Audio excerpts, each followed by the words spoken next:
SCH, c'est lui, vous le voyez en photo, de son vrai nom Julien Schwarzer, 31 ans, originaire de Marseille. Il est dans le rap game, comme on dit, depuis une bonne dizaine d'années. Aujourd'hui, c'est la sortie de son nouvel album, Julius 3 Ad Finem. Pourquoi était-il tant attendu? Eh bien parce que c'est l'épilogue qui marque le 3e volet de la trilogie Julius, ce personnage fictif, son alter ego, une sorte de gangster, édition 2024.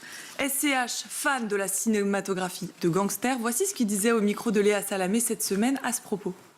Et il y a un fond dans les films de gangsters qui je trouve est toujours pertinent, avec une morale quasi systématique, où on comprend que être le méchant, c'est jamais la bonne voie.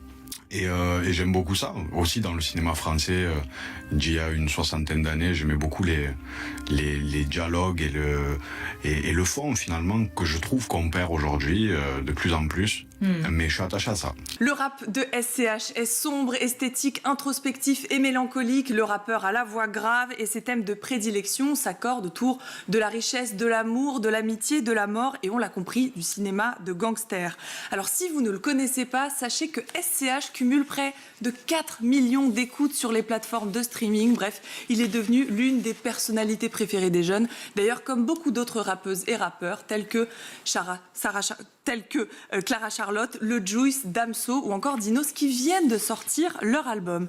Parce que depuis 2016, les artistes de la scène hip-hop sont dans le top classement des Français. Les rappeurs sont ceux qui vendent le plus à l'étranger. D'après le quotidien Le Monde, le rap est écouté par près de 40% des 18-35 ans.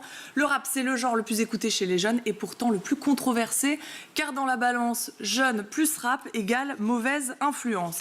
Alors, on peut se demander, est-ce le rap ou la société qui influence les jeunes? Pour ça, on va écouter une interview de Fif Tobossi, qui est le cofondateur de Bouscapé. Bouscapé, c'est le média rap le plus connu en France. On l'écoute, il témoignait déjà de ça en 2021. Le rap ne fait que retranscrire ce qui se passe dans la société. C'est la seule musique qui parle de... Tu écoutes du rap, tu fais la mise à jour sur le monde et sur ce qui se passe en France ou même dans le monde entier, tu vois. C'est pas en écoutant de la variété ou du rock que tu vas savoir ce qui se passe. Le rap, il est pas hardcore ou je sais quoi, c'est la vie qui est hardcore en fait. Le rap, les rappeurs, ils font que retranscrire, hein. Comme je dis, c'est des journalistes, hein, c'est des haut-parleurs, hein. Petit point historique quand même, puisque le hip-hop est né dans les années 70 aux États-Unis. C'était un moyen d'expression pour les minorités et les personnes en marge de la société. C'est l'expression des frustrations avec des textes bruts, authentiques, où l'on parle vécu et dénonce les faits. Voilà pourquoi les jeunes aiment le rap. Pourquoi est-ce que ça parle aux jeunes? On vient de le dire, mais surtout, qui écoute le rap? Et pour ça, on va écouter le journaliste et auteur Kevin Boucault-Victoire, qui a écrit un livre intitulé « Penser le rap de Paria ». Alors, qui écoute le rap? Il va nous le dire.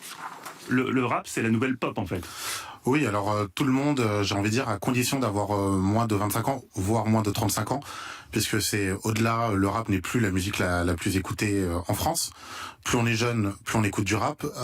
Et effectivement, toutes les classes sociales, on écoute aujourd'hui. Des plus pauvres aux plus bourgeois, même si il faut quand même avouer que les classes sociales les plus défavorisées, on écoute encore plus aujourd'hui. Notamment certaines classes, donc on va dire les classes populaires en banlieue, en fait, n'écoutent quasiment que du rap. Là où, effectivement, un bourgeois va pouvoir écouter Jul. Il va écouter Exactement, et aussi autre chose, quoi.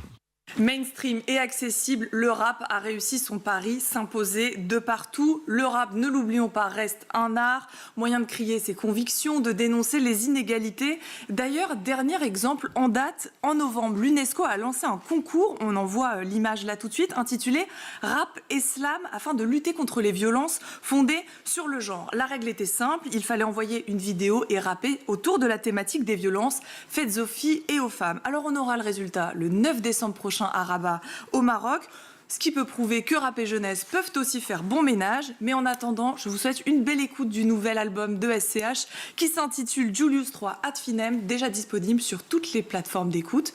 Belle écoute!